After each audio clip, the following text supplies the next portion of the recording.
এই বাড়িতে ওর জায়গাটা তো নিয়েই নিয়েছি, এবার ওর শেষ চিহ্নটা সবার মন থেকে আমি মুছে ফেলবো। কি হলো মাম্মা, কি ভাবছো তুমি? গল্প শোনাবে না? ইস্যু, তোমার পাপায়ের আজকে শরীরটা খারাপ, আর আমারও মন মেজাজ একদম ভালো নেই। আমার তো ইচ্ছে করছে পাপার সঙ্গে দেখা করতে। তুমি যাবে আমার সঙ্গে? আরে কি হলো, তোমরা আমাকে যেতে বাধা দিচ্ছ কেন? আসলে রিমিমি, আমি শুনেছি তেতোবাবুর যে রোগটা হয়েছে সেটা ছোঁয়াচে। তেতোবাবু থেকে যদি তোমার হয়ে যায়, আবার তোমার থেকে যদি ইস্যুর হয়ে যায়, আর আমার থেকে যদি ছোটন দাদার হয়ে যায়, তার থেকে যদি আবার আমার হয়ে যায়। না না, আমি নেই, আমি তো রিকোর পাশেই ঘেসবো না। আমিও না। পাপার সাথে তুমি পরে দেখা করো, আগে পাপাই সুস্থ হয়ে যাক। হ্যাঁ, এটা তোমরা একদম ঠিক বলেছো, একদম ঠিক বলেছো ইস্যু। আমি বরং তোমার পাপাইয়ের সঙ্গে কালকেই দেখা করব। হ্যাঁ, এখন আমি ঘুমিয়ে পড়ি। এসো এসো, ঘুমিয়ে পড়বো, আসো এসো। আমরা বরং তাহলে আসি। দাদা, bye bye bye bye bye bye bye bye bye bye bye bye full চলছে, bye bye bye happy full চলছে। শোনো আমার কথা, শোন। চলে গেল।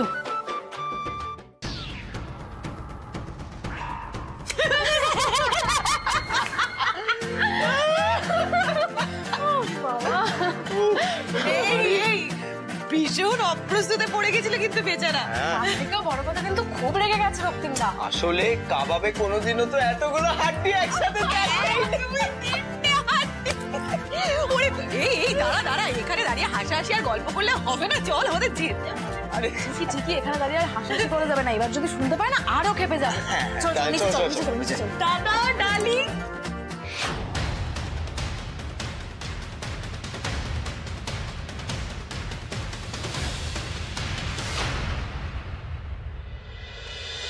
এটা কি করলেন বলুন তো? ওরা কি ভাবলো? কি ভাববে আবার? আমাদের ফুলসজ্জার এখানে আসার কথাটা ভেবেই তো ওরা ভুল করেছে। ফুলসজ্জার রাতেও আমি সবাইকে নিয়ে বসে থাকবো কেন? আমার কি ব্যক্তিগত লাইফ বলে, আমার পার্সোনাল লাইফ বলে কিছু থাকতে নেই? এত কষ্ট করে আমি আমার বউটাকে কাছে পেলাম।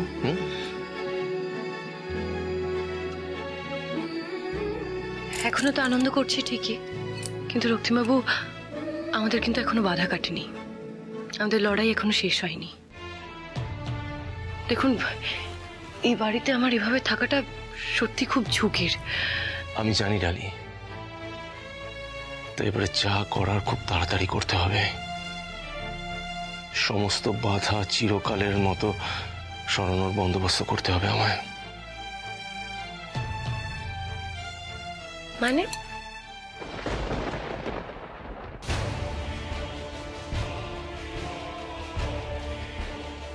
আপনি এই দিক থেকে কি করে এলেন ম্যাডাম? করিডোরে তো সবাই রয়েছে। উফ, বেশি কথা। এই বাড়িতে গার্ডেনে আসার অনেকগুলো পথ আছে, বুঝতে পেরেছো? আমি কোথা দিয়ে এসেছি সেটা নিয়ে গবেষণা না করে কি বলার আছে তাড়াতাড়ি বলো তো। সেটা বলবো বলেই তো এসেছি ম্যাডাম। সর্বনাশ হয়ে গেছে, একেবারে সর্বনাশ হয়ে গেছে। ডালি সবকিছু জানতে পেরে গেছে। আপনার এই মিথ্যে ভালো মানুষের নাটকটা, হ্যাঁ, আমাদের জাল ওষুধের ব্যবসার কথা সবকিছু জানতে পেরে গেছে। ওই তো কায়দা করে আমাদের ক্লায়েন্টগুলোকে ধরিয়ে দিল।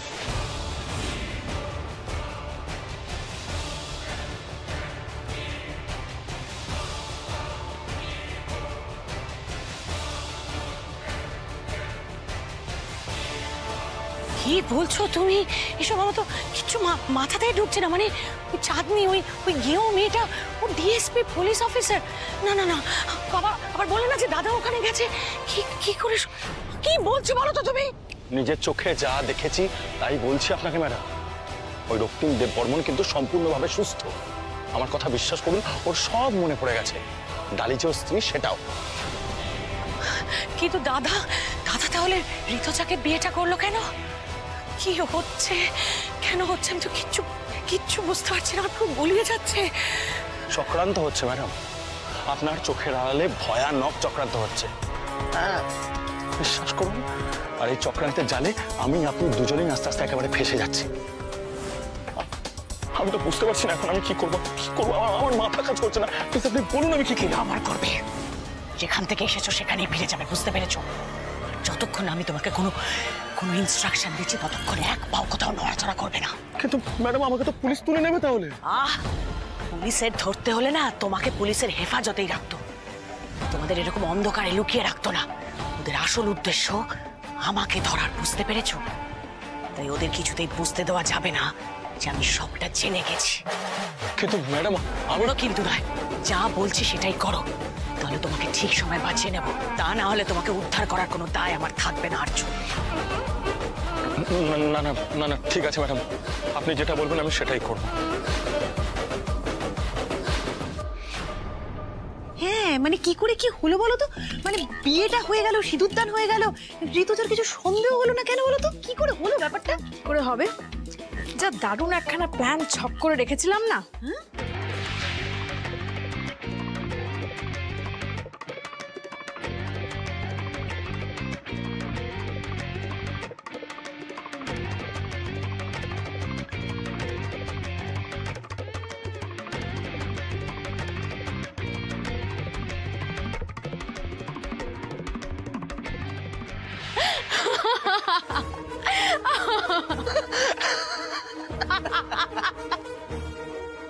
ছাসে ঘোল খাইয়েছি একদম ওদেরকে, কেউ কিছু টেরই পায়নি।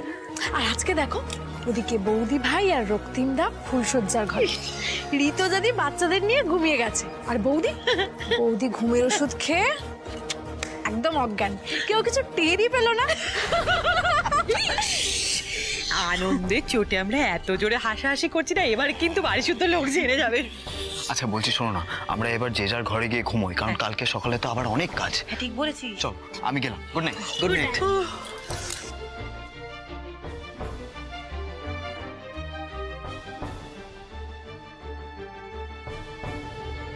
বাহ, তার মানে দাদা পুরোটাই অভিনয় করছিল। দাদার পুরনো কথা সব মনে পড়ে গেছে না? সব ওই খটখটি মার এই বাড়িতে আসা, এর সমস্ত ফালতু নিয়ম, এগুলো সব ওদের পার্ট অফ দ্য প্ল্যান। না, এটা হতে পারে না তো, এটা কিছুতে এগোতে পারে না। আমি আবারও ডালির কাছে হারতে পারি না। তাই ফাইনালি ডালি জেতার আগে আমাকে কিছু একটা করতেই হবে, শেষ করতে হবে আমার ডালিকে। বাকিটা আপনি আমার উপর ছেড়ে দিন। এতদিন যারা আমাদের ক্ষতি চেয়ে জান লড়িয়ে দিয়েছে, এবারে ওদের এক ধাক্কায় ঘায়েল করার পালা। অনেক আড়ালে আড়ালে লড়াই হয়ে গেছে, এবারে মুখোমুখি দাঁড়িয়ে ফেস টু ফেস লড়াই করার পালা। পনির মুখোশটা টেনে ছিঁড়ে খুলে ফেলার পালা। ঠিক বলেছেন, ঋতুজাদি ওর প্রাপ্য শাস্তি পাবে, কিন্তু দিদিভাই যে আপনার এই